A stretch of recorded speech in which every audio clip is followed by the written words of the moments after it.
Shalom. Shalom. Suara saya bisa kedengaran? Suara saya bisa kedengaran? Yang mendengar dengan baik bisa lambaikan tangan. Terdengar Pak Pendeta. Saya berharap suara saya bisa didengar dengan baik.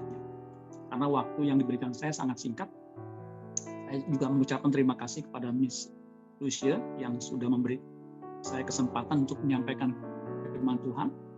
Juga Ibu Poni yang sudah memberikan sambutan yang luar biasa. Yang tadi saya sangat terkesan bahwa generasi unggul itu harus dipersiapkan. Nah, saya setuju. Tadi pagi saya baca Kompas sambil menunggu divaksin. Saya baca itu ada bagus menuai generasi unggul masa depan. Itu dimulai dari pendidikan, yaitu betul. Dan PAUD itu pendidikan yang paling dini yang harus dimulai atau diselenggarakan oleh orang tua. Dan kalau bisa gereja menyelenggarakannya atau membuatnya itu juga jauh lebih baik. Nah, tema yang diberikan kepada saya adalah waktu Tuhan pasti yang terbaik. Statement ini nggak ada yang bisa menyangkal. Waktu Tuhan pasti yang terbaik. Kita bersyukur di tengah pandemi kita masih bisa eksis. Saya baca koran, baca berita di medsos, memang menyedihkan. Jangan sampai kita jadi seperti India karena kondisi COVID yang luar biasa begini. Tadi pagi saya jam 5 udah ngantri sampai selesai jam 12 hanya untuk vaksin. Ini melatih karakter kesabaran saya, saudara. Saya udah prediksi ini bisa lama, betul 6 jam lebih, saudara. Dengan kondisi menunggu yang tidak nyaman. Tapi itu pendidikan karakter. Bagaimana bisa tetap bertahan, menikmati keadaan yang tidak nyaman. Kalau menikmati keadaan yang nyaman itu hampir semua orang bisa. Tapi menikmati atau menjalani keadaan yang tidak nyaman, yang butuh usaha, ya, butuh kekuatan. Nah, pandemi yang sudah berjalan atau berlangsung 1 tahun lebih ini, yang paling kena efeknya adalah memang dalam bidang pendidikan. Menurut hasil seminar, memang saat ini terjadi yang namanya learning loss, hilangnya pembelajaran. Ya, karena memang pembelajaran jarak jauh ini banyak kendalanya, saudara. Dan saya bisa mengalami kendala yang paling utama adalah kuota atau jaringan, saudara. Bagi mereka yang kesulitan ekonomi, kuota itu menjadi masalah yang utama, masalah yang membuat kesulitan mereka belajar. Ya, apalagi anak-anak, ya, seperti kita tahu, ya, tidak mudah bisa konsentrasi seperti ini. Kalau seminar itu mungkin orang tua masih bisa, tapi kalau anak-anak kan nggak bisa, dia mesti ada gerakan. Nah, itulah tantangannya. Seperti yang saya dikasih poin-poin, ini tantangan kita untuk di PAUD, ya, apakah bisa kita terus eksis. Kalau kita sama-sama bersama dengan Tuhan, saya yakin dan percaya kita pasti bisa. Nah, ini waktu Tuhan pasti yang terbaik. Kita ingat dengan pengkhotbah. Pengkhotbah ini ditulis oleh Raja Salomo. Nah, pengkhotbah ini intinya, isinya itu kesia-siaan hidup. Nah, ternyata saudara, di bawah matahari ini kan sia-sia, di bawah langit ini banyak, atau Salomo bilang sia-sia. Tetapi di bawah langit atau di bawah matahari yang sia-sia ini, kalau kita enggak perhatikan waktu Tuhan, ya, kita akan benar-benar sia-sia. Nah, untuk itu kita memperhatikan Tuhan itu, ya, yang terbaik. Kita harus kenali. Kita harus mengenali waktu itu dengan baik dan teliti. Ya, Tuhan kasih matahari dan bumi untuk menentukan waktu. Nah, untuk itu kita harus mengenali waktu itu. Ya, karena semua ada waktunya. Alkitab mengatakan Pengkhotbah 3 ayat 11, Dia membuat segala sesuatu indah pada waktunya. Karena semua mesti pada waktunya. Ketika anak dikandung 9 bulan 10 hari, nah itu waktunya. Kalau baru 3 bulan, itu belum waktunya, harus lahir, itu akan mengalami kesulitan. Memang saya baca belum lama, yang cuman belum sampai 3 bulan, itu lahir, tapi harus dengan kondisi medis yang luar biasa beratnya, karena belum waktunya. Jadi segala sesuatu indah pada waktunya. Nah, kita harus kenali waktu-waktu yang ada di bawah matahari ini. Nah, di ayat yang ke-1 sampai 3, ya, nanti kita bisa baca, saudara bisa baca di rumah. Ya, kita kenali waktu-waktu yang terjadi di bumi ini sebelum waktu itu menjadi sia-sia kalau kita nggak kenali dan kita tidak lakukan sesuatu. Pengkhotbah 3 ayat 1 sampai 3 dikatakan begini. Untuk segala sesuatu ada masanya, untuk apapun di bawah langit ada waktunya. Jadi segala sesuatu ada masanya. Yang tadi saya katakan, untuk ibu melahirkan butuh 9 bulan 10 hari. Nah, itu waktunya yang kita mesti perhatikan. Kalau dia belum waktunya udah lahir, itu pasti ada sesuatu. Ya, karena belum waktunya. Untuk apapun di bawah langit ada waktunya. Nah, perhatikan di ayat 2 dan 3 yang saya akan bagikan sesuai dengan tema yang diberikan kepada saya, waktu Tuhan pasti yang terbaik. Ada waktu untuk lahir. Kita yang hadir di sini, baik yang orang tua maupun guru, miss, dan juga anak-anak, pasti lahir. Dan ternyata ada waktu untuk meninggal. Jadi, kita yang lahir pasti nanti akan meninggal, akan diwisuda. Wisuda hidupnya. Ada waktu untuk menanam, ada waktu untuk mencabut yang ditanam. Artinya ada waktu untuk menabur, menanam, ada waktu untuk menuai, ya, mencabut yang ditanam. Kalau kita menanam singkong, nanti kita cabut tuh, ya, singkongnya, ya, yang ada di dalam, di akar. Ya, karena apa? Kita menanam. Kalau kita nggak menanam singkong, kita nggak akan mencabut singkong itu. Ada waktu untuk membunuh, ada waktu untuk menyembuhkan, ada waktu untuk merombak, ada waktu untuk membangun. Ya. Jadi semua ada waktunya, ada waktu untuk membangun. Nah, di antara waktu lahir dan meninggal tadi ada waktu, yaitu menanam dan menuai atau mencabut. Ada waktu untuk merombak dan membangun. Nah, saudara, di dalam waktu kita ini, untuk anak-anak kita ini, itu ada waktu yang disebut dengan waktu menanam, waktu membangun untuk anak-anak. Makanya kita harus manfaatkan waktu anak-anak itu, ya, untuk orang tua dan juga untuk guru-guru. Ya. Kita harus memanfaatkan usia emas untuk mereka, anak-anak itu, untuk belajar. Karena itu waktunya untuk mereka membangun. Ya. Waktu kita untuk menanamkan pendidikan. Di sini salah satu visinya adalah anak itu harus menjadi anak panah yang sebatang anak panah yang bisa ditembakkan. Untuk menjadi anak panah itu butuh proses. Ya. Untuk sebatang kayu bisa menjadi anak panah itu kan butuh proses. Pendidikan itu memproses anak-anak itu menjadi anak panah sehingga tepat kepada sasaran ketika dipanah. Tapi kalau hanya sebatang pohon atau sebatang ranting begitu, kalau ditarik pakai busur yang sekuat apapun, itu nggak akan bisa kena sasaran. Ya, apalagi bengkok-bengkok. Ya. Itu nggak akan mencapai sasaran. Nah, anak-anak itu adalah masanya untuk diproses. Ya, untuk bisa menjadi generasi anak panah atau generasi unggul yang berdaya saing tinggi di masa depan, itu butuh proses pendidikan. Sebagaimana Yesus juga mengalami proses pendidikan. Kalau kita baca di Lukas pasal 2 ayat 51 sampai 52, Yesus itu diasuh karena dia lahir juga bayi seperti manusia pada umumnya. Yesus ada dalam asuhan ayah ibunya. Kemudian dia terus bertumbuh.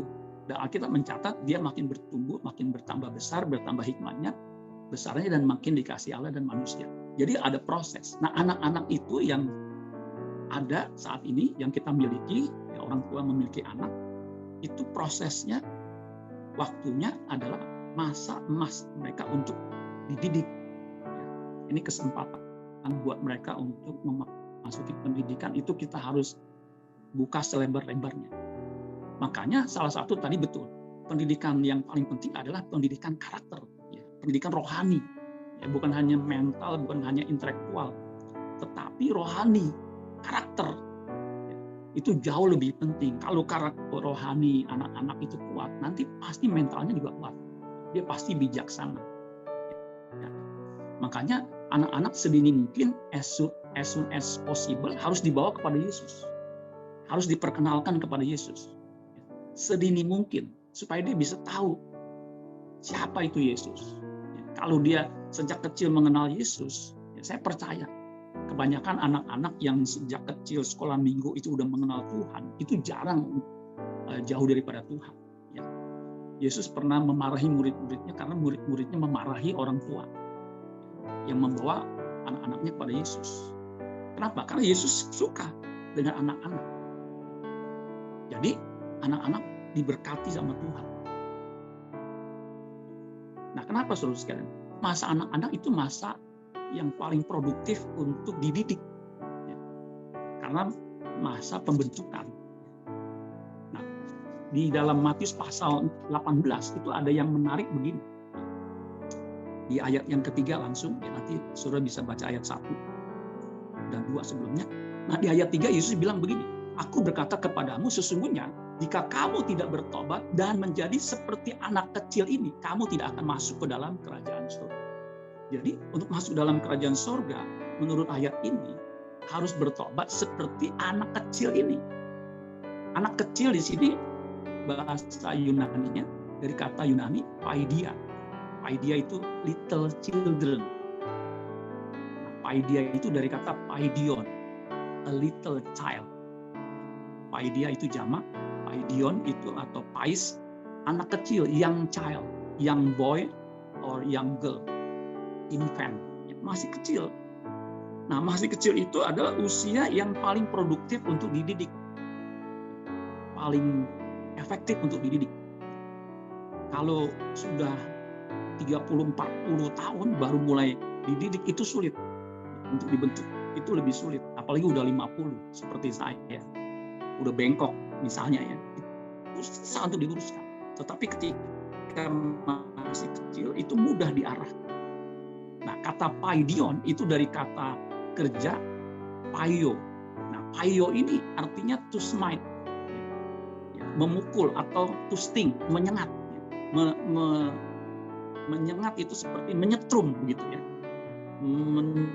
menyubit. Saya bersyukur punya orang tua yang kalau boleh saya bilang, saya nggak pernah lupa sengatannya itu dengan emposan. Kalau saya bayangkan, ya, bagian paha saya dalam saya itu, saya pernah diempos sekali itu, saya minta ampun sakit karena kalah. Ya. Itu betul menyengat, ya, itu sting, ya, seperti sengatan listrik atau sengatan lebah atau apa itu yang menyakitkan. Sebenarnya pendidikan itu atau kata payo itu bukannya untuk menghancurkan, tetapi untuk mendisiplin. Ya. Karena di Ibrani 12 ayat 6 Tuhan menghajar orang yang dikasihinya. Nah, kata menghajar itu dari kata Yunani yang sama, paidio. Ya, paidio itu artinya to discipline, mendisiplin, menghukum atau memurnikan. Ya, makanya anak-anak itu ada golden age-nya, usia emasnya yang kita harus didik. Dia mesti dikendalikan sama egonya, jangan sampai egois. Mami saya, orang tua dari Lucia juga ya, karena kami kakak adik, kita 5 bersaudara. Yang paling dominan untuk mendidik itu mami saya. Saya laki 3, ya. Adik saya laki 3 itu yang pertama ya. Itu kan 3 laki itu kan namanya pada waktu kecil ya, itu kan suka berantem. Nah, itu yang mendidik itu mami saya. Dia langsung kalau dia anaknya udah nakal sama sekali ya, itu dia empos, bahkan dia ikat supaya apa? Kapok. Ya. Di tengah keterbatasannya dalam dunia pendidikan, dia tahu harus disengat ini anak. Dan itu membuat saya jerah. Ya. Saya paling takut kalau lihat jempolnya itu kalau diempos ya. Itu sakitnya kalau boleh dibilang saya masih bisa ngerasakan. Sekarang saya nggak dendam. Kalau dulu saya rasa, aduh itu kok kenapa begitu sakit sekali ya? Itu karena jempolnya cukup besar. Jadi dicabut kemudian dipelitir. Nah, itu sengatan seperti sengatan lebah yang menyakitkan, yang membuat saya kapok untuk melakukan kenakalan. Nah, Tuhan juga menghajar kita. Untuk kita orang dewasa. Nah, anak-anak kita hajar tanda kutip, ya tentunya dengan kasih. Memukul anak ada tekniknya, jangan pukul bagian yang membahayakan. Dan sebisa mungkin jangan memukul. Jangan memukul. Memukul atau mensting itu hanya kalau memang sudah terpaksa. Ya. Karena anak umumnya, saya memperhatikan ada anak yang jarang dipukul. Sebab ya, ketika dibilangin dengan nada, misalnya ya anaknya namanya misalnya Jose, disuruh mandi. Jose, mandi. Ya Pak. Dia belum mandi, udah 10 menit. Jose, nadanya naik. Mandi. Ya Pak, tanggung. 15 menit kemudian belum ini. Jose, mandi. Iya Pak, ya Pak. Nah, begitu saudara. Jangan Jose mandi langsung dipukul. Nah, itu nggak sistematis. Ada tekniknya begitu. Kalau dia udah sampai Jose mandi, dia nggak mandi juga, langsung siapkan stingnya itu, rotan kalau di Amsal. Jadi itu proses penghajaran. Karena Pak itu golden age-nya. Nah, saya bersyukur dididik mami saya, tante saya bawa ke gereja. Sehingga kita walaupun di tengah keterbatasan karena keadaan ekonomi, kita lumayan saudara punya pemahaman, punya pengertian. Sehingga walaupun sulit secara ekonomi bisa sarjana begitu saudara. Nah itu karena apa? Pendidikan. Karena pendidikan di usia dini, di tengah keterbatasan orang tua kami dan juga di tengah keterbatasan ekonomi. Nah, saat ini memang keterbatasan yang sangat menyulitkan kita, terutama mereka yang ekonominya di bawah. Tetapi kalau kita mau berjuang, ya mau invest, mengabaikan yang lain, kenikmatan yang lain, saya rasa bisa. Nah, jadi waktu menanam, waktu membangun, waktu mendidik, nanti kita akan menuai. Nah, itu disebut dengan waktu panen. Ya. Di Amsal 22 ayat 6, didiklah orang muda menurut jalan yang patut baginya, maka akibatnya pada masa tuanya pun ia tidak akan menyimpang daripada jalan itu.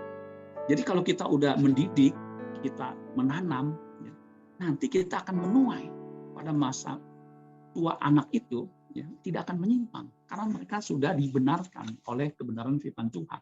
Ya.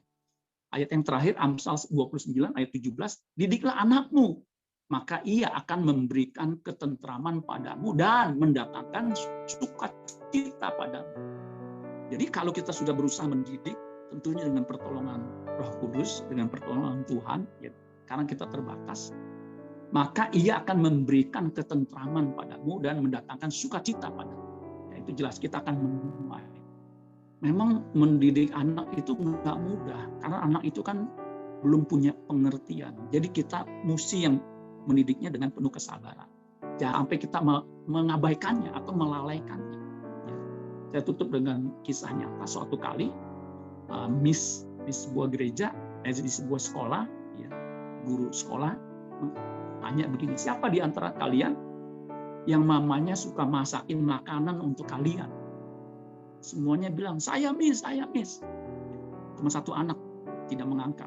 Dilihatin sama missnya, sama gurunya, oh nggak ngangkat. Ya. Kemudian dia tanya lagi, siapa yang mamanya menemani kalian belajar? Saya miss. Anak yang sama nggak angkat tangan, mukanya agak muram begitu. Kemudian ditanya lagi, siapa yang menemani kalian berdoa, ajak kalian berdoa? Satu anak yang sama, pertanyaan 3 itu dia nggak angkat tangan. Mama kamu ngapain aja? Mama kamu nggak masakin makanan? Enggak. Mama kamu nggak nemenin kamu belajar? Enggak. Mama kamu nggak ngajak kamu berdoa? Enggak. Jadi mama kamu ngapain? Mama saya nggak ngapa-ngapain, cuma nonton drakor. Jadi ternyata mamanya lebih banyak nonton drama Korea. Jadi yang masak siapa? Papa. Nah, saudara yang kekasih, ya kita mengabaikan pendidikan anak karena itu usia emas mereka. Kalau kita melalaikannya, kita akan menuai yang buruk. Tetapi kalau kita melakukannya, kita akan menuai. Tadi Alkitab mengatakan ketentraman dan sukacita. Karena kita sudah menabur, nanti kita akan menuai. kemudian hari. Karena kalau menabur, hukum menabur, nantinya menuainya itu belakangan. Dan kita akan menikmati atau menyaksikan anak-anak kita menjadi anak-anak yang di tangan pahlawan, yaitu Allah sendiri, yang bisa mencapai sasaran kehendak Allah bagi hidup mereka. Amin buat firman Tuhan. Tuhan Yesus memberkati.